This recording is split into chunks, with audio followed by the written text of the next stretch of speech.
We have here the energy of Nine of Coins energy. So, nakita ko dito ng energy na posibleng ngayon, mga bebs, no?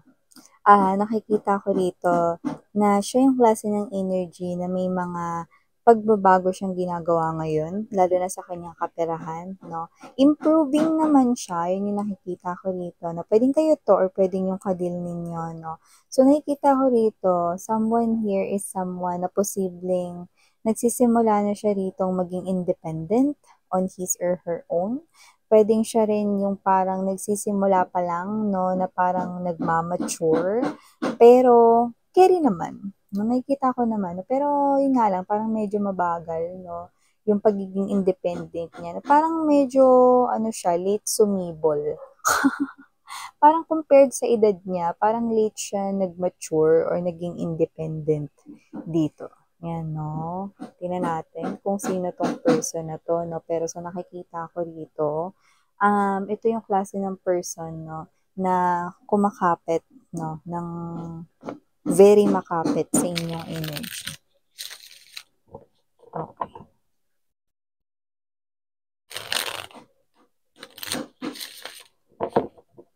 And with the Empress energy, nakikita ko rito, no? Okay, na itong person na to, no, ay posibleng gusto nito, no? New birth of a new life here with you guys. This person could be seeing you as the Empress. At nakikita ko rito na marami siyang emotions here for you. Pero for some reason, nakikita ko na ito ay nakatago. Yan, no? Pero pansinin mo yung mga stars, no, na nagtitwinkling-twinkling dito, no, sa tummy. So, nakikita ko dito that this person here could be manifesting new birth of a new life with you. Let us see. Who is this person? And anong gusto niya rito sa sitwasyon na ito?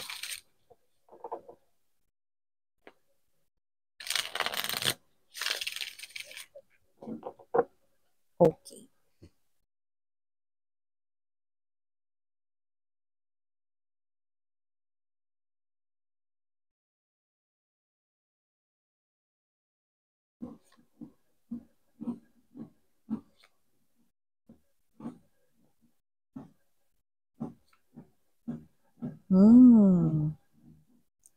Nililihim, itinatago, no? Yan.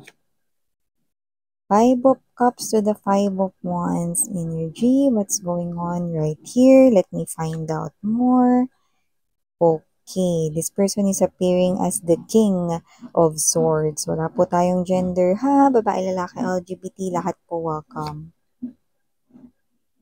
Four of Swords ay present din dito. Especially heart ng reading. Definitely. Three of Swords. Okay.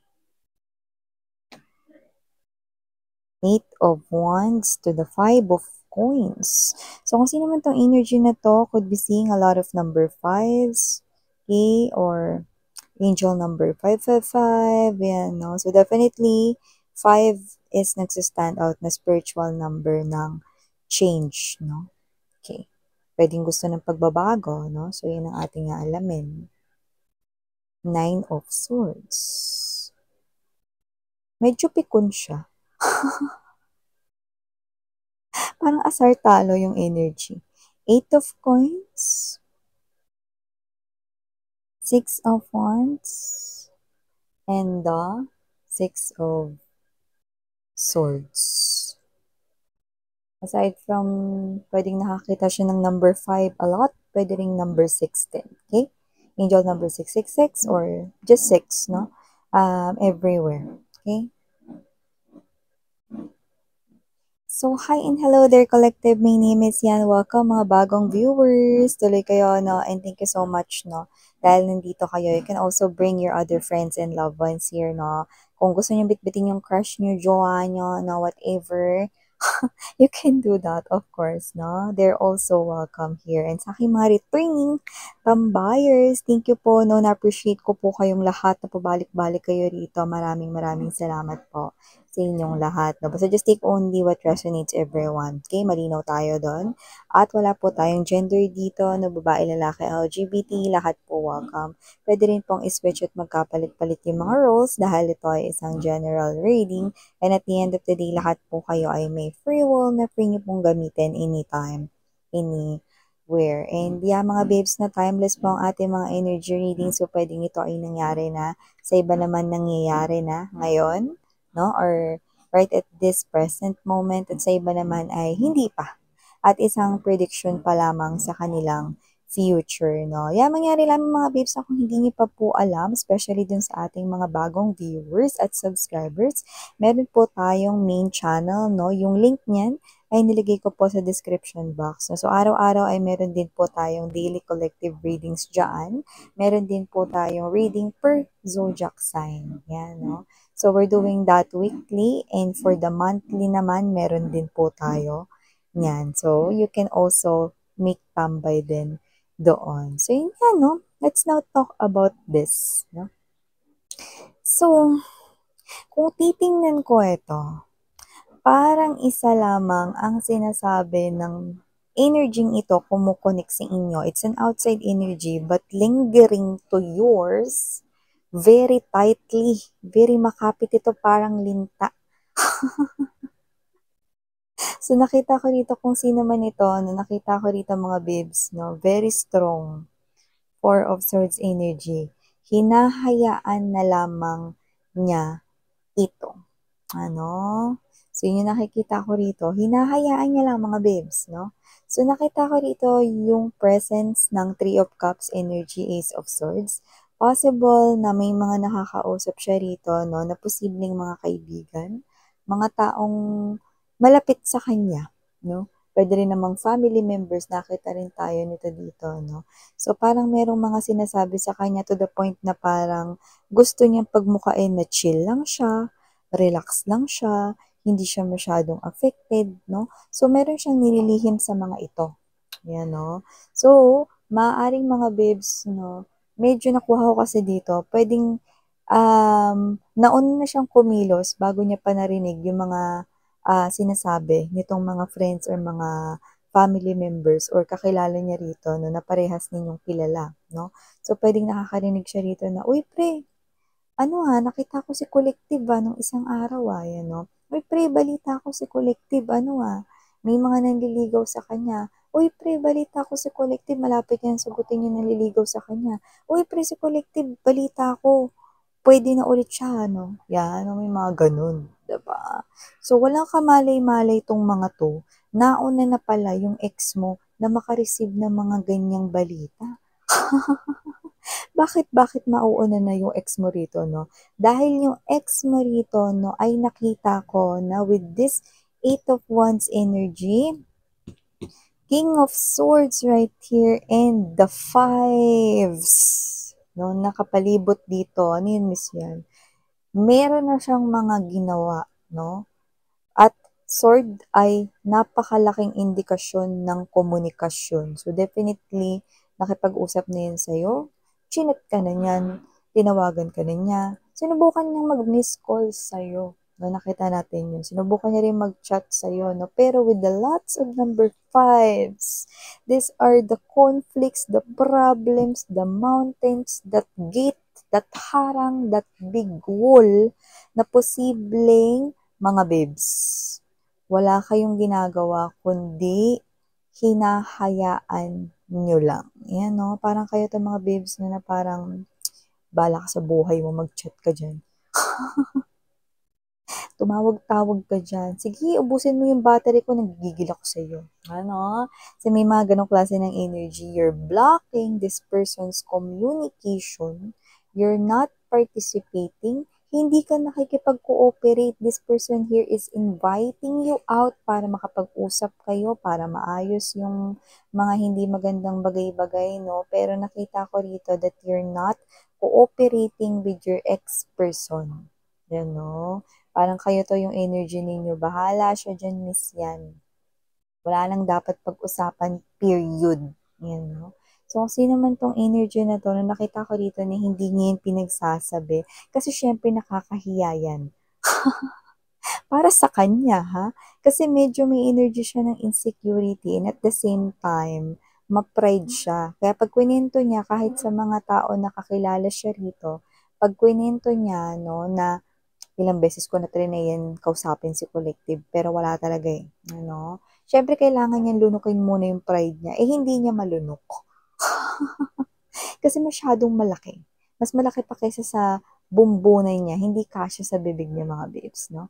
So, kung sino man 'tong energy na 'to 'no, malaki yung pride niya rito to the point na hindi niya kayang aminin sa mga common na kakilala ninyo both, 'no, na gumagawa na siya rito ng paraan bago pa niya nalaman yung mga bali-balita, bago pa nila sinabi, bago pa nila kinuwento sa kanya, gumawa na siya ng mga paraan rito na pero bakit nga ba ngayon ang energy niya rito ay mukhang pinuputol niya na lamang yung mga actions na ginagawa niya sa inyo, 'no? Medyo kulang rin siya sa tiyaga, With the King of Swords energy, nakita ko dito that this person right here, ayaw niya na rito i-edit, 'no?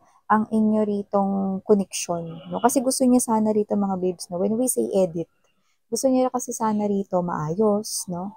Gusto sana kasi niya rito mga babes na magkausap kayo para naman magkaliwanagan, 'no? At gusto niya rin kasi dito 'no, ang maging resulta ay nakapabor sa kanya 'no. Pero tingnan mo 'no, dahil wala siyang masyadong tiyaga 'no, at kahit na may energy kayo 'di ba, kasi kung ang tao matiyaga talaga 'no, kahit pagtabuyan mo pa 'yan mga babes 'no, kahit paulit-ulit mo pa 'yan na na bulyawan, itaboy, sigawan 'no, kung talagang pursigido, gagawin talaga niya magpabalik-balik sa'yo. Pero dito nakita ko yung energy niya 'no, ayan 'no. Kina-cut niya na lang dito yung mga gagawin niya, "Ay naku, ayoko na." Parang gano'n yung energy niya, "Ay naku, nakakapagod. Dami-dami ko ng tawag, nagpa-load pa ako, hindi man lang nag-reply. Rinegister ko pa man din sa unlimited text and unlimited call, wala. Tapos nag-load din ako ng ano, mobile data, di man lang nag-chat back, sinin lang ako." So nakita ko rito 'no, na medyo pikon na siya. Siya ito mga babes 'no, na ang goal kasi niya rito is maayos sana kayong dalawa 'no, pero kahit na dalawa kasi yung pinapakita niya ritong ano, emosyon, Oo, nakakapagod rito na makipag-deal sa inyo kasi hindi kayo nakikipag-participate 'no.